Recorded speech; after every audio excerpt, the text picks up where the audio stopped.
So some of you guys are having a little bit of trouble sort of conceptualizing sort of how to build with tables.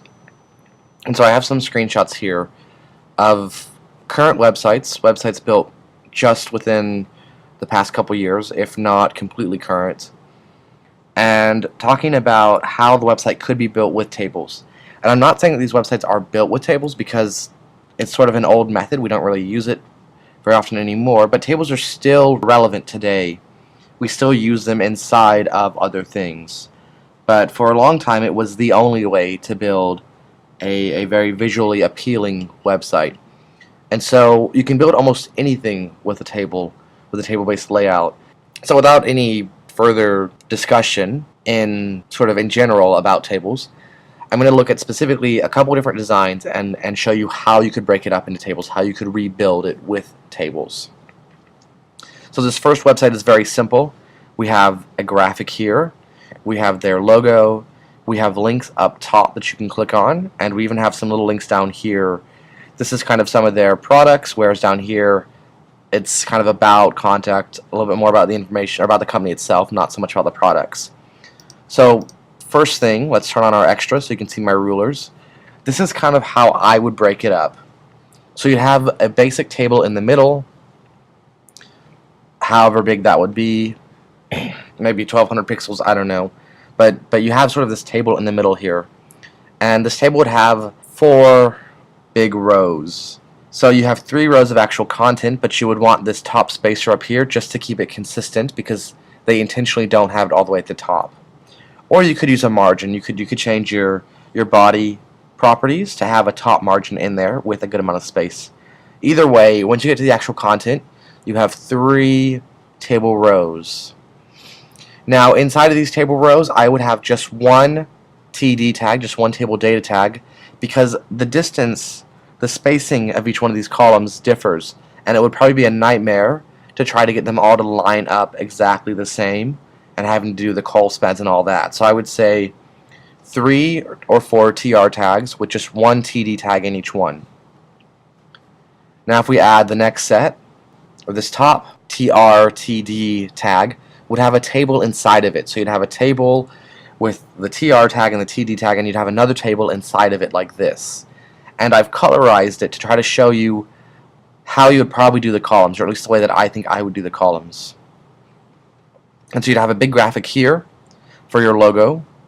This would be a spacer, just an empty transparent GIF, space at however much space you want between them. And then your links. Each one of these would be a graphic, and it would be a link. And so that's essentially all that you do there. So you'd have this table with 1 TR, 1 row, probably, and 1, 2, 3, 4, 5, 6, 7, 8, 9 TD tags inside of it, so 9 columns. This one is easy. This is just a TR, a TD tag off that first table with just one image in it. Nothing else complicated inside of it, no extra tables inside of it. I would probably make this white, just part of the image itself, just to decrease extra complication, just to keep it simple. And then below here, I would say you'd have another table inside of this TR-TD tag. And inside of that TR-TD tag with the table nested inside, you'd have 1, 2, 3, 4, a big spacer for 5, and 6. So 1 row with 6 columns in it.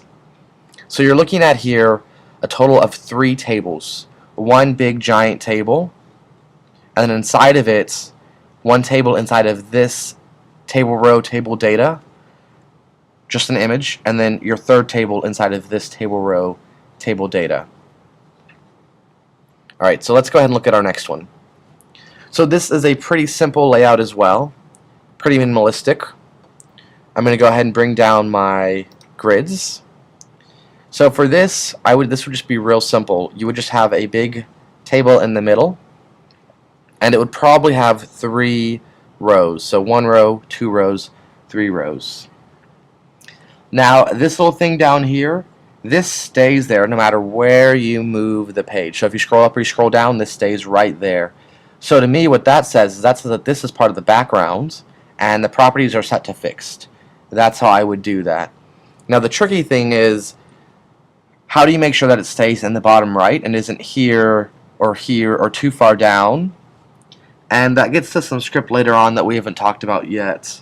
There are some ways that you could do that, but essentially it's basically the background. You would do that kind of a separate way that wouldn't be part of figuring out your table.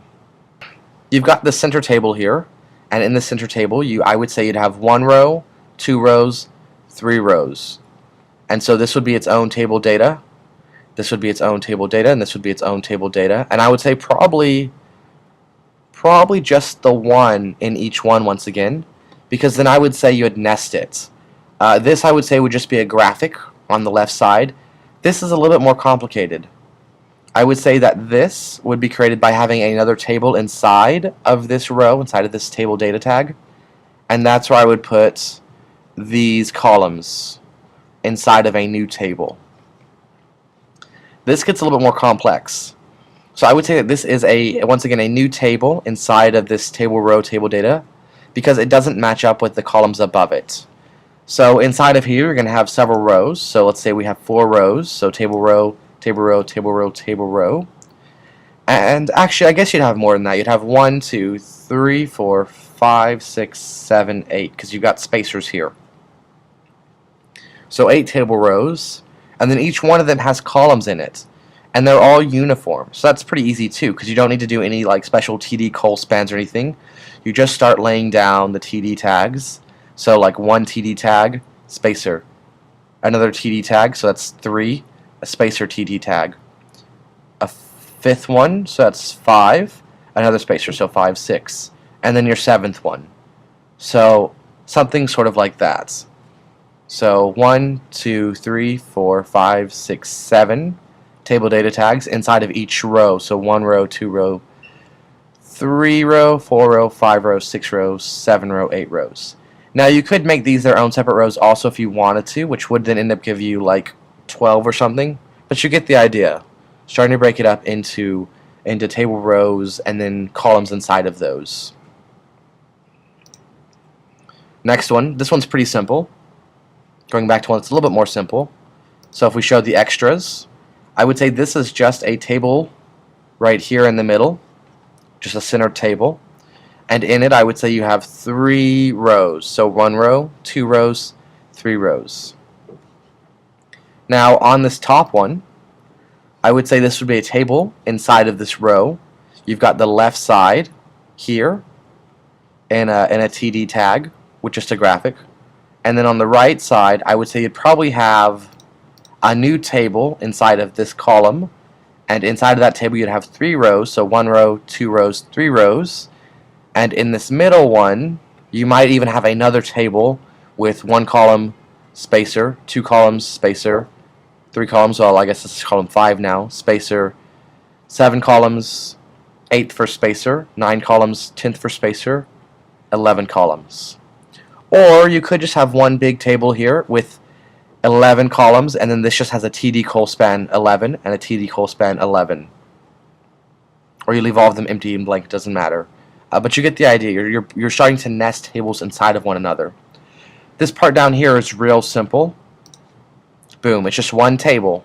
One table with a left column, a left TD, and another column here on the right with this text here. And the bottom part's real simple. It's not a table or anything embedded, it's just some center text in that one simple row. So here you're looking at actually quite a few tables. One big table, 2 tables, 3 tables inside of that table. So you've got a 3rd table nested inside of that 2nd table, and then a 4th table here for this content. This one I don't think is too bad. I think this one is actually pretty simple. So we'll go with extras, and you can see here I would make this just one big table in the center. Figure out how wide it's going to be. You've got a spacer row up here, you've got a row of content, a spacer row, a row of content, and then sort of a spacer row. You've got some little indentions down here at the bottom of these graphics, but more or less you could say a spacer. Yeah, we would talk about that later. If you want to do something like that, let me know and I would help you understand how to do that. But for this purpose, pretend those aren't there and pretend that's just a plain spacer. So the next part, figuring out how this would go. I would say this would be a table inside of this row, probably, but you don't have to. So you could have one column and two columns inside of this table that's nested inside of the bigger table. And then below you'd have three columns, 1, 2, 3.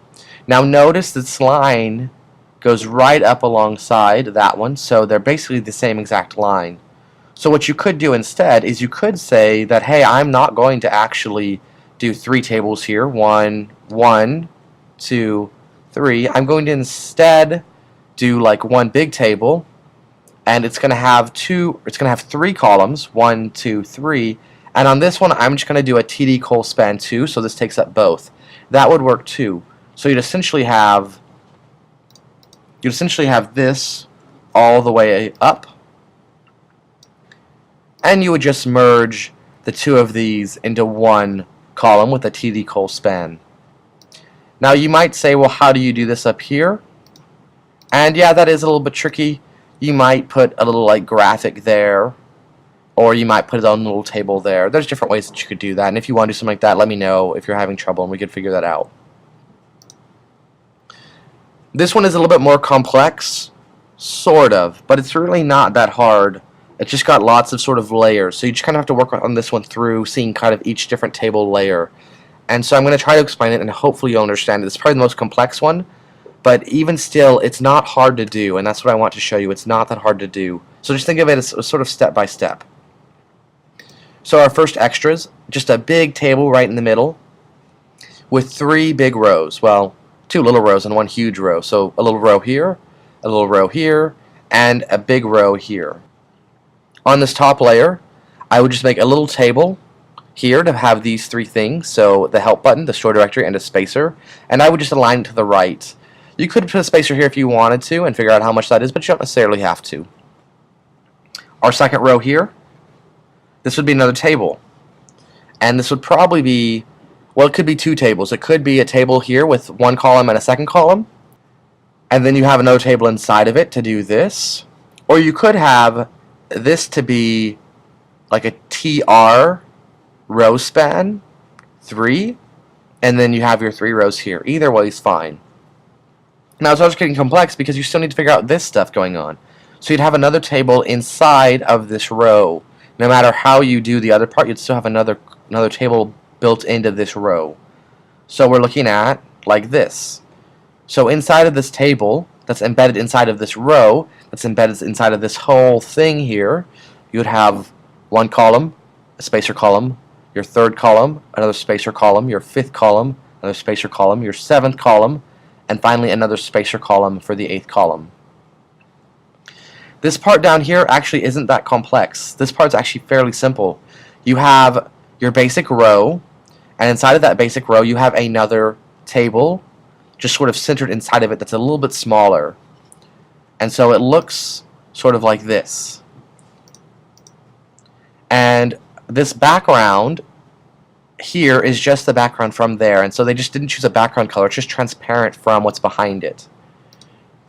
And so I'm saying that this is part of this table because look at how perfectly aligned it is. Not only that, but notice how perfectly aligned this is. So this is all on the same divider line right here.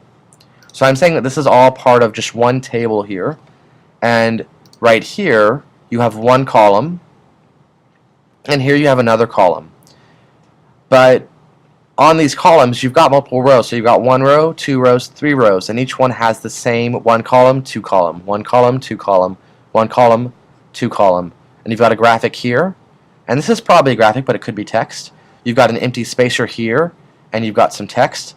And you've got some text here with a lot of space. And then you've got something a little bit more complex going on here. This is going to be another table inside of this TD tag. So here you have another table right here, and obviously it has a TD tag here, a column there, and a column there. Now this could be 1 row and 2 rows, or this could be one big row with an image and a piece of text underneath each one. Probably easier to have 1 row, 2 rows with 1 column, 2 columns, 3 columns, 1 column, 2 column, 3 columns, and just keep track of which picture goes above which face, where they are, so you don't get them out of order and accidentally call her Eric and accidentally call him Karen, because that can happen sometimes when you're looking at lots of data. But that's essentially several websites broken down into how you could rebuild them with tables. Were these built with tables? Probably not in this day and age, but you could rebuild them with tables. And I hope that kind of helps you wrap your head around how you can build with tables. If you're still really struggling with this, then you probably need to go back and watch the videos on tables to understand them better.